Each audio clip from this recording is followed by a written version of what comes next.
दोस्तों नमस्कार, स्वागत है आप सभी का पीके एजुकेशन कोर पर। लास्ट वीडियो में मैंने बताया कि भारत की जो संचित निधि है उस पर कितने तरीके के व्यय उस पर भारित हैं। आज हम देखेंगे कि और कौन कौन से अनुदान हैं उनके बारे में समझने की कोशिश करते हैं। जिन लोगों ने पुराना वीडियो नहीं देखा है उसका लिंक डिस्क्रिप्शन में, आप उसे जाकर वहां से देख सकते हैं। चलिए शुरू करते हैं। अन्य अनुदान में क्या क्या आता है। पिछली बार मैंने बजट में बताया है किस तरीके से प्रोसेस हैं हमारे कॉन्स्टिट्यूशन में, उनको बताया गया है। बजट जिसमें एक वित्तीय वर्ष हेतु आय और व्यय का जो सामान्य अनुमान होता है उसको कहा जाता है बजट। जो होता है बजट क्या होता है, एक जो वर्ष है पूरा वित्तीय वर्ष बताएंगे आप कब से कब तक होता है, कमेंट बॉक्स में जरूर बताइएगा। लास्ट वीडियो में मैंने बताया है एक वित्तीय वर्ष हेतु आय और व्यय कितना हमने प्राप्त किया और कितना हमारा गया, इसका सामान्य अनुमान होता है। इसके अतिरिक्त संसद द्वारा असाधारण या विशेष परिस्थितियों में अन्य अनुदान भी किए जाते हैं। तो ये बात तो आपको समझ में आ गई कि बजट के थ्रू हम क्या करते हैं कि हम सारी चीज़ें पहले से सोच लेते हैं कि इतना काम इस परियोजना में खर्च होगा, इतना धन, और इतना धन दूसरी परियोजना में खर्च होगा, और कितना आएगा और कितना हमारा व्यय होगा, ये इस तरीके से सोचा जाता है। लेकिन कुछ ऐसे हैं जो विशेष परिस्थितियों में इनके साथ काम किया जाता है या धन की आवश्यकता होती है। तो अगर हम बात करते हैं अनुपूरक अनुदान, इसे क्या होता है कि संसद द्वारा तब स्वीकृत किया जाता है जब किसी विशेष सेवा, बात करी जा रही किसी विशेष सेवा हेतु विनियोग अधिनियम द्वारा प्राधिकृत राशि उस वर्ष हेतु चालू वित्तीय वर्ष में अपर्याप्त पाई गई हो। मतलब कोई जो वित्त वर्ष चल रहा है और उसमें देखा गया कि राशि अपर्याप्त है, तो उसके लिए ये क्या अनुपूरक अनुदान का प्रयोग किया जाता है।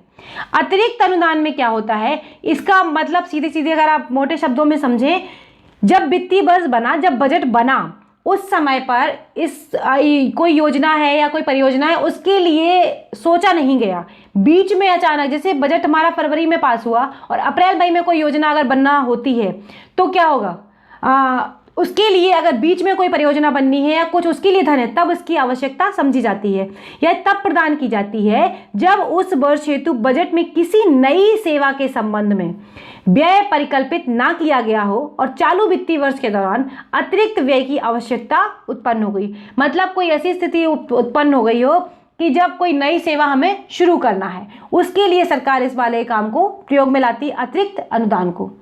अब देखते हैं अधिक अनुदान क्या होता है। अधिक अनुदान से आपको समझ में ही आ रहा होगा कि इस तरीके की मांग तब रखी जाती है जब उस वर्ष के बजट में उस सेवा के लिए निर्धारित जो रकम की गई थी, सपोज करिए 2000 करोड़ अगर किसी के लिए निर्धारित करी गई थी किसी परियोजना के लिए, और उससे ज़्यादा रकम इसमें खर्च हो गए हैं 5000 करोड़, तो क्या होगा, इसकी बात आती है, ज़्यादा रकम व्यय हो जाती है तो वित्त वर्ष के उपरांत इस पर लोकसभा में मतदान होता है। ध्यान रखिएगा, जब अधिक अनुदान लिया जाएगा, कोई चीज़ बताई गई कि इस परियोजना में 2000 करोड़ रुपए खर्च होने हैं और अगर उसमें 5000 करोड़ खर्च हो जाते हैं तो लोकसभा में इस पर मतदान होता है। इस प्रकार की मांग को लोकसभा में मतदान के लिए प्रस्तुत करने से पहले इसे संसद की लोक लेखा समिति से मंजूरी मिलना अनिवार्य है। मैंने आपको लोक लेखा समिति के बारे में भी वीडियो में बताया है, तो जाकर आप जिन लोगों ने नहीं देखा है वो जाकर इसे देख सकते हैं, या फिर आप डायरेक्ट यूट्यूब पर जाइए, पीके एजुकेशन को टाइप करेंगे, आपको पूरी पॉलिटी की सीरीज मिल जाएगी वहाँ से। तो ये बात आपको समझ में आ गई कि अधिक अनुदान के लिए क्या होगा कि अगर कोई योजना बनाई गई, परियोजना है जो 2000 करोड़ के लिए बनाई गई, उस पर खर्च ज़्यादा हो जाता है उससे, तो संसद में इस पर मतदान होता है और इसमें संसद की जो लोक लेखा समिति है उसका भी बहुत ज़्यादा महत्वपूर्ण योगदान होता है। लोकसभा में इस पर मतदान होता है, ना कि राज्यसभा में। अब देखिए प्रत्यानुदान की बात करी जा रही है। जब किसी सेवा या मद के लिए आकस्मिक धन की आवश्यकता और तुरंत इसकी सहायता की आवश्यकता हो जाती है। प्रत्यानुदान मतलब अचानक से कोई ऐसी चीज़ आ गई, या सपोज करिए जैसे कोविड-19 या कोई ऐसी परिस्थिति आ गई सरकार के सामने, तो अगर इस तरीके की मांग है तब ये इसकी आवश्यकता समझी जाएगी। इस प्रकार की अनुदान मांग रखी जाती है। यह कहा जा सकता है कि यह लोकसभा द्वारा कार्यपालिका को दिया गया एक ब्लैंक चेक होता है। जो लोकसभा है उसके द्वारा कार्यपालिका को एक ब्लैंक चेक दिया जाता है कि जितनी मर्जी आए उतनी राशि इसमें भर लो। अपवादानुदान क्या होता है, इसे विशेष प्रयोजन के लिए मंजूर किया जाता है। इसमें जो चालू वित्तीय वर्ष होता है वर्तमान वाला, उससे कोई संबंध नहीं होता है, इसे किसी अलग तरीके से ही यूज किया जाता है।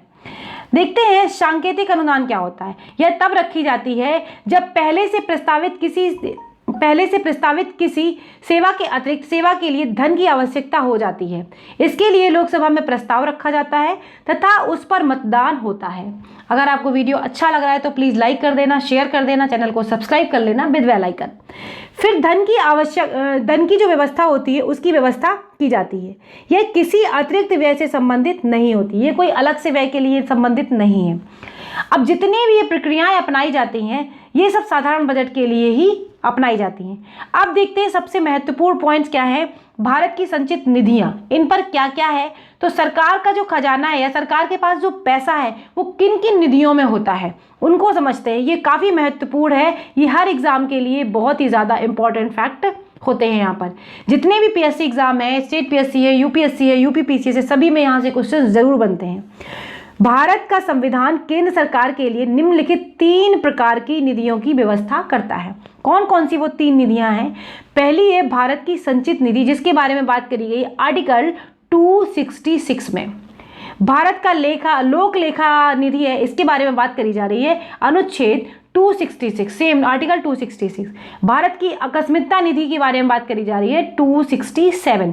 कई बार सिर्फ यही पूछ लेता है कि भारत की संचित निधि का विवरण कौन से आर्टिकल में किया गया है, तो आपको पता होना चाहिए आर्टिकल 266 में किया गया है और लोक लेखा का भी उसी में किया गया है। अब देखते हैं भारत की संचित निधि, ये सबसे बड़ी निधि होती है। इसको कहेंगे एक तरीके का सरकार का पूरा ये खजाने का एक तरीके का पिटारा होता है, सब कुछ यहीं पर आता है। जितने भी राजस्व होंगे, कर संग्रहण होंगे, सारी की सारी चीज़ें इसी में आती हैं। और इसका पैसा जो होती है सरकार अपनी मर्जी से नहीं निकाल सकती है। इसमें भी वही है, जनता का पैसा जनता के लिए, जनता के द्वारा, लेकिन जनता के चुने हुए प्रतिनिधियों के द्वारा ही पैसा निकाला जाता है। तो सारी की सारी बातें किस पर आ जाती हैं, सरकार पर आती हैं। तो सरकार ही इस पर पूरा काम करती है।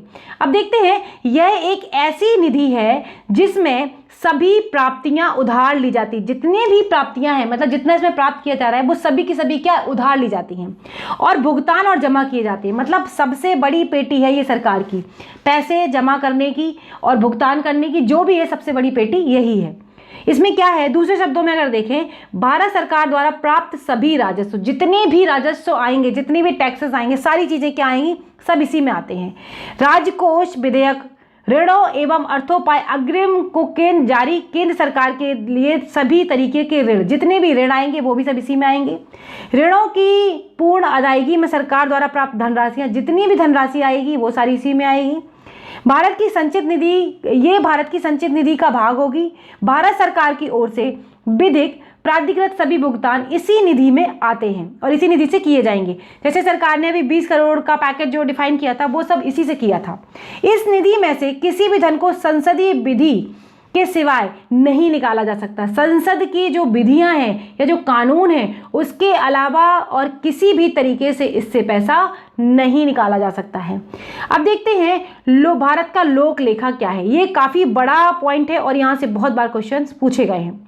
सभी अन्य सार्वजनिक धन की बात करी जा रही है। ये जो धन संचित निधि से अलावा है, मतलब ऋण को हटा के, संचित निधि से ऋण को हटा दे, जो उनका ऋण है उसको हटा के बाकी सारे के सारे सार्वजनिक व्यय इसी में आते हैं। सार्वजनिक धन भारत सरकार या उसके लिए लोक लेखा में से ऋण लिया जाता है। इसमें भविष्य निधि जमा, न्यायिक जमा, बचत, बैंक जमा, विभागीय जमा आदि शामिल हैं।